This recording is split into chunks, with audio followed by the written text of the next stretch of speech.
मित्रांनो, आज आपण एक नवीन प्रयोग करणार आहोत आणि नेहमीप्रमाणे हा प्रयोग सुद्धा काय आहे, खूप मजेशीर आहे. आज चला शिकूया प्रयोगातून विज्ञान. आणि हा प्रयोग जो आहे तो आपला कितवा प्रयोग आहे? आजचा 17वा प्रयोग आहे. आणि या प्रयोगासाठी आपल्याला साहित्य आपण इथे ठेवलेलं आहे आणि तुम्ही नाव पण वाचलं असेल. काय आहे नाव आजच्या प्रयोगाचं? हवेचा दाब. आपण याआधी सुद्धा हवेच्या दाबाचे प्रयोग केलेले आहे की नाही, आठवतात ना? तर हा सुद्धा हवेच्या दाबाचाच प्रयोग आहे. आणि या प्रयोगासाठी आपल्याला खूप कमी साहित्य लागणार आहे. बघा, एक आपल्याला अशी बिस्लरीची बॉटल आपल्या सगळ्यांकडेच असते आहे ना. त्यानंतर आपल्याला एक मग आणि त्यामध्ये काय घेतलेलं आहे? पाणी घेतलेलं आहे. आणि आपल्याला कोणताही रंग चालेल, जो तुमच्याकडे असेल तो रंग आपल्याला घेता येईल. त्यानंतर एक अगरबत्ती आणि माचीस.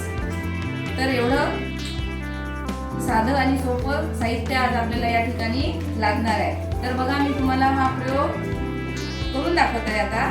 तर सर्वप्रथम आपण काय करू? ही अगरबत्ती पेटवून देऊ. कशासाठी पेटवावं लागते बरं?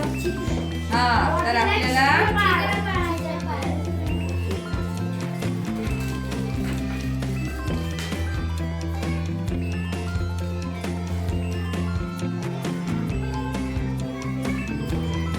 आता काय करायचं बघा. पहिले ही बिस्लरीची बॉटल घ्यायची आणि तळापासून म्हणजे खालच्या बाजूपासून वर 2 इंच काय करायचं आपल्याला? 2 इंचावर एक छत्र पाडायचं. बघा, आपण माचीसच्या साह्याने अगरबत्ती पेटवली आणि याने काय केलेले आहे? इथे 3 हे छत्र पाडून घेतलेले आहे. कशा प्रकारे पाडले? तर बॉटलच्या तळापासून वर 2 इंचावर एक छत्र पाडलेला आहे. त्यानंतर पुन्हा 2 बोट अंतर ठेवून दुसरं छत्र पाडलं आहे आणि पुन्हा 2 बोट अंतर ठेवून काय केलेलं आहे? तिसरं छत्र पाडलेलं आहे या बॉटलला. आता काय करायचं आहे आपल्याला? पुढे आपण या मग मध्ये पाणी घेतलेलं आहे आणि या पाण्यामध्ये आपल्याला कोणताही एक रंग याच्यामध्ये आता काय करायचा आहे? टाकायचा आहे. आपण काय करू? हा निळा रंग या पाण्यामध्ये चांगल्यापैकी मिक्स करू. हा रंग या पाण्यामध्ये चांगला विरघळून घ्यायचा. आता हा रंग याच्यामध्ये विरघळलेला आहे आणि मी हे पाणी आता कशामध्ये भरणार आहे? या बॉटल मध्ये भरायचं आहे. पण पाणी भरताना काय काळजी घ्यायची आहे? पहिले हे काय करणार आहे? मी हे तिन्ही छत्र माझ्या बोटाने काय केलं आहे? मी हे पहा असे धरून ठेवलेले आहे. तर हे चांगल्यापैकी असे दाबून ठेवायचे आणि नंतर काय करायचं? याच्यामध्ये पाणी भरायचं. बघा, मी पाण्यामध्ये निळा रंग टाकलेला आहे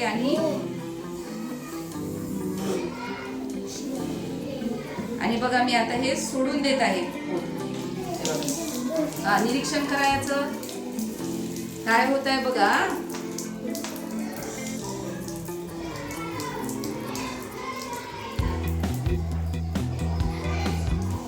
पुन्हा एकदा आपण काय करू? पुन्हा एकदा तुम्हाला बघायचं असेल की पाणी कशा प्रकारे बाहेर पडते ते बघायचं आहे ना तुम्हाला. बघू आपण. हे बघा, त्या धारे बाहेर पडणाऱ्या पाण्याचं निरीक्षण करा.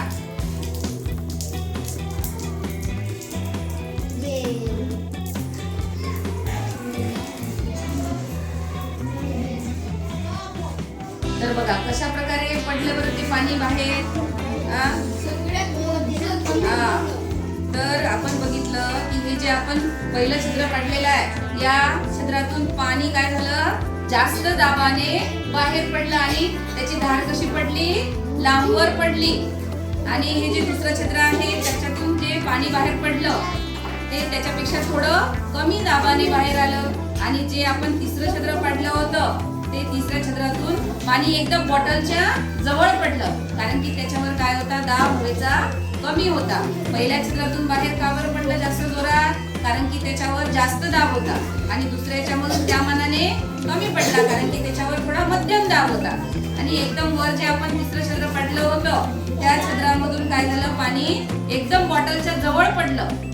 का बरं? कारण की त्याच्यावर दाब काय होता? कमी होता. प्रश्न दर्शना सांग. की या बॉटलच्या पहिल्या छिद्रामधून पाणी कसं बाहेर पडलं? धीराने जास्त पडलं. हा, प्राची, बॉटलच्या दुसऱ्या छिद्रामधून पाणी कसं बाहेर पडलं? हा, तू सांग बरं. पहिल्या जे आपण छिद्र पडलं आणि त्यातून जे पाणी बाहेर पडलं ते पाणी एवढ्या वेगाने का पडलं असेल? हा, व्हेरी गुड. दर्श मला सांग, दुसऱ्या छिद्रामधून पाणी का बरं थोडं त्याच्या मनाने जवळ पडलं? का बरं पडलं? मध्यम दाब होता म्हणून. हा, प्रीती सांग बेटा, तिसऱ्या छिद्रातून पाणी कसं पडलं बाहेर? हा, वैष्णवी का बरं पडलं असेल बरं बॉटलच्या जवळ? हा, व्हेरी गुड. हवेचा दाब काय होता?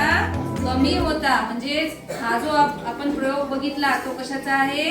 हवेच्या दाबाचा जो कमी जास्तपणा आहे त्याच्यावर आधारित हा काय होता? प्रयोग होता.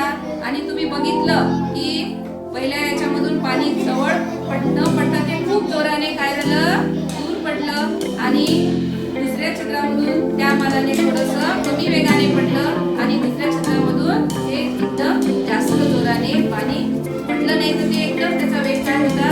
कमी होता. तर असं का बरं झालं? तर हवेच्या दाबामुळे हवेच्या दाबाचा